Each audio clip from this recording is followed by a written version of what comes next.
hard work, resilience. Masyado ang mahina. Kapag hindi siya sobrang intense, hirap siya sa mga lingwahe.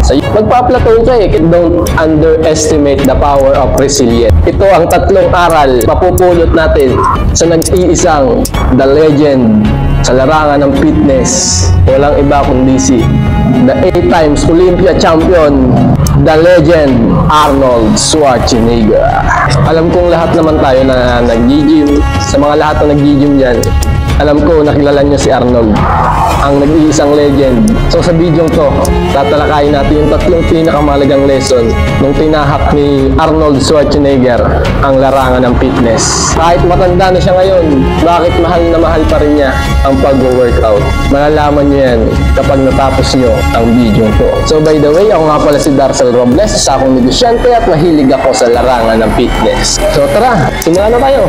Game! So ito muna ang kwento. Bago sumikat ang pangalan ni Arnold sa mundo ng fitness, bago sumikat ang pangalan niya, Arnold ay nagsimula sa humble sa lugar ng Austria. Pinanganak siya sa pinakamaliit na village. Maliit na village lang siya. At sa murang edad niya, nag-uumpisa na siya ng mga training, weight training, na kahit meron siyang sakit na skepticism, talagang si Arnold yung pinanganak na para sa mundo ng bodybuilding. At lumipat na siya sa United States of America para kunin na ang kanyang mga pangarap. Pero bago siya magtagumpay sa fitness talaga, dinanas niya yung taghirap, hirap siya sa mga lingwahe, sa US, pero yung dedikasyon niya, yung kagustuhan niya, yung dedikasyon niya, talagang napakatibay sa kanya. Napakatibay kay Arnold. Yan ang dahilan kung bakit isa siya sa iconic figures sa larangan ng bodybuilding in history. Sobrang daming title na pinanalunan. Naging Mr. Olympia ng sobrang daming beses. Si Arnold yung nagpatunay na sa sobrang liit ng village na Austria, napunta siya sa global fitness. Nagpatunay ng kanyang hard work, resilience, and unwavering paniniwala sa kanyang sarili. Sobrang tindi ni Arnold. Si Arnold yung pinaka-inspirasyon ng karamihan sa mundo ng gym, sa mundo ng pag-workout. At dahil dyan, ito yung tatlo. Dahil sa kwento ni Arnold, ito yung tatlong lessons. Napakahalagang lessons na mapupulot mo sa kabuhay ng nag-iisang legend sa larangan ng bodybuilding. Famous actor, Mr. Arnold Schwarzenegger. Number 1, pinakaunang lesson sa buhay ni Arnold. Set clear goals. Malinaw na plano para sa tagumpay ang kanyang pinakauna na lesson sa kanya. Set clear goals. Kilala naman natin si Arnold sa pagiging goal-oriented niya sa larangan ng fitness. Ina-advise niya ang lahat na mag-set ng achievable fitness goal. Kahit ano pa yan, increasing mass, pampalaki, losing weight, pampabigat ng timbang.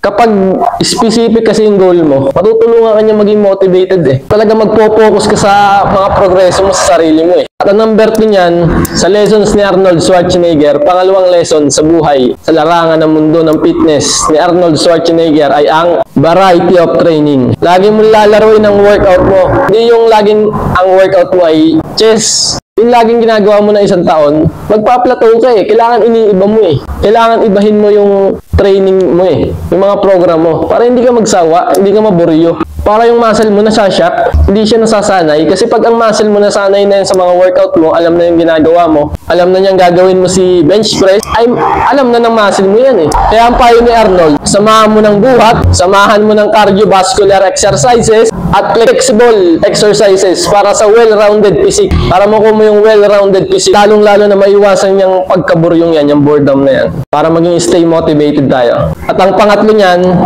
lessons sa buhay ni Arnold Schwarzenegger sa larangan ng fitness. Iconic Arnold Schwarzenegger ay ang pangatlo. Ito yung hindi ko makakalimutan na sinabi ni Arnold eh. Consistency is the key. Si Arnold Schwarzenegger mismo nagsabi niyan. In-emphasize yung importance ng consistency. Training over time. Palagi niya sinasabi yung how regular workouts. Kung gaano ka lagi sa gym. Kahit hindi siya intense na workout, basta lagi ka lang nasa gym, nag-workout, nag-exercise. Kahit hindi siya sobrang intense na workout, sobrang ganda ng resulta niyan sa pagtagal in the long run. Yan ang mismo sinabi ni Arnold Schwarzenegger. So bakit ko sineshare to?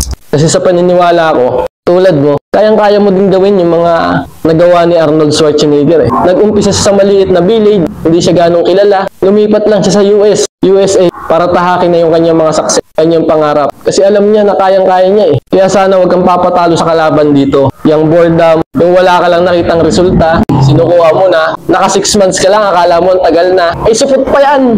6 months, supot pa! Wala pang kwentang 6 months. Masyado kang mahina kapag kaganyan.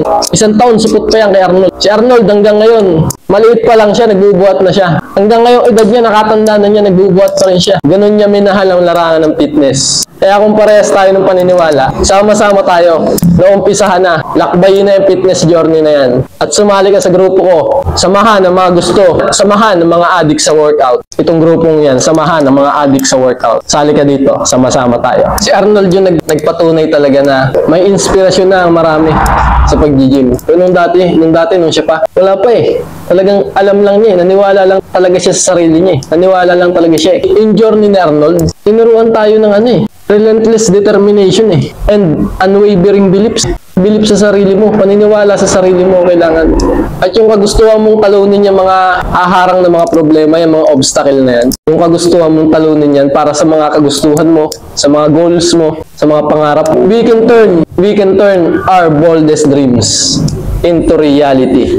Lagi mong tatandaan, whenever you start, what challenges you face, your potential for greatness has no boundaries. Embrace the journey, stay focused, and don't underestimate the power of resilience. You have within you the strength, meron kang kalakasan, malakas ka, para ukitin mo patungo sa iyong tagumpay. So nga pala, may binebenta akong merch t-shirt. Napakalupit ng t-shirt na to. Sa akin mo lang to mabibili. 500 pesos yan. Hindi yan katulad ng mga nabibili mo. Itong bilhin mo, yung mga ganyan t-shirt. Ang nakalagay dyan, ang tamad, huwag pakainin.